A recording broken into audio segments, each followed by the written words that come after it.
Hey guys, welcome back to my channel. And if you're new here, I'm Miriam Dow, wife, mom of 4, entrepreneur, and a real estate investor. So let's get into this video. In today's video, I just want to talk about why it is so important to invest in the hood.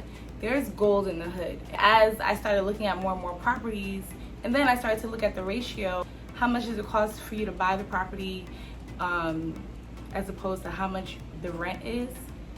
Just light bulbs started going off in my head. So I think there needs to be an understanding. So if you're looking to invest in this particular property, just because I did see a few comments under some of the videos about people driving in Trenton and saw a lot of boarded up homes. If I could invest in Harlem, I would, but guess what? I can't even afford these properties. They're $3-4 million properties, and these were the same properties that was boarded up in the 90s. Some of these blocks I would not even walk through, coming home from school, just because it was nothing but like drug addicts and homeless people. But these are the same blocks that now have $1 million condos, $1 million brownstones, and I can't even afford to invest in the same area where I was raised. So don't look at that stuff. You know why? I'm gonna give you some points as to why it is important and why you should invest in the hood. So let's get right into it. This is gonna be a real quick video. Number one, there's more inventory. Not gonna be that many people fighting for these properties. So there's gonna be a lot of inventory for you to select from. Point number two, there's more cash flow. So the property is not going to be that expensive, whereas the rent for the area is gonna be high.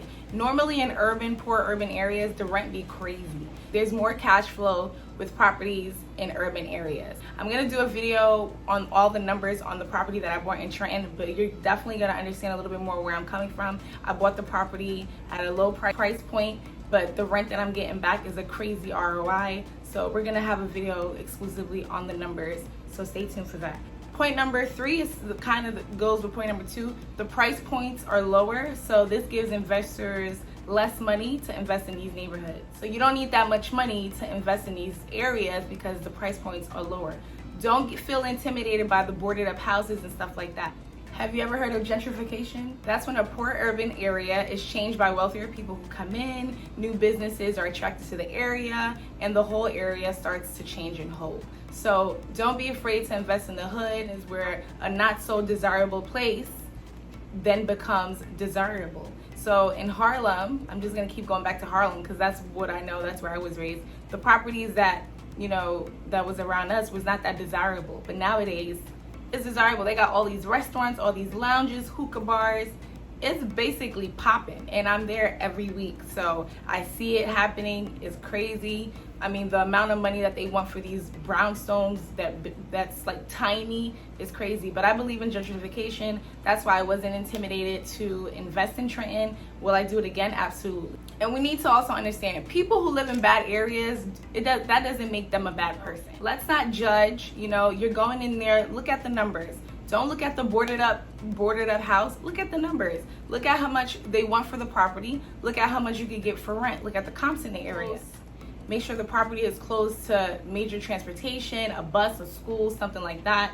And, don't be afraid to invest in the hood. There's gold in the hood. And another reason why I invested in the hood is because I want to give back to my people. I want people who look like me, people who don't have that much income, minorities or whatever the case may be, to live in I want them to feel like they're living in a luxurious place. These other properties that was up for rent, I saw that these landlords didn't really put that much into the property. They literally just probably painted, and that was about it. I didn't want to do that. I wanted to give my tenant a luxury experience. Just because you're living in the hood doesn't mean you have to live a certain kind of way, and that doesn't make you a bad person. So those are the reasons why I invested in the hood. I think you should consider investing in the hood. Look at a neighborhood near you that's an urban poor area, and look at what the rent rates are in the area compared to the price point to get in the area. You might could afford it. Why go invest out of state where you can invest in your own backyard? But if you do decide to invest in the hood, let's keep some things in mind. Let's be a little bit more open-minded. Probably not going to get tenants applying for your property that has 700 credit scores, 720 credit scores. So let's lower that expectation a little bit. If you're going to invest in the hood, you have to work with the people in the hood as well. You probably won't get a tenant that has 3 times the rent, because the rent in these areas are so high. That's highly unlikely. And the reason why I'm discussing this, sharing this with you, is because I had to lower my expectations as well. You guys know my property is up for rent. I've been getting a ton of applications. I rejected a ton of people, but I also have to keep an open mind. I want to be able to help someone out, but I still want to be able to make these coins. Let's not get that twisted. I am in this business to make money, honey, okay? Yes, be okay with that. Make sure they're a good person. Do your due diligence. And that's about it for this video. So I'll see you in the next one. Short and sweet. I hope you liked it. If you have any questions, you already know what to do. Like, comment, share, and subscribe. And I'll see you in the next one.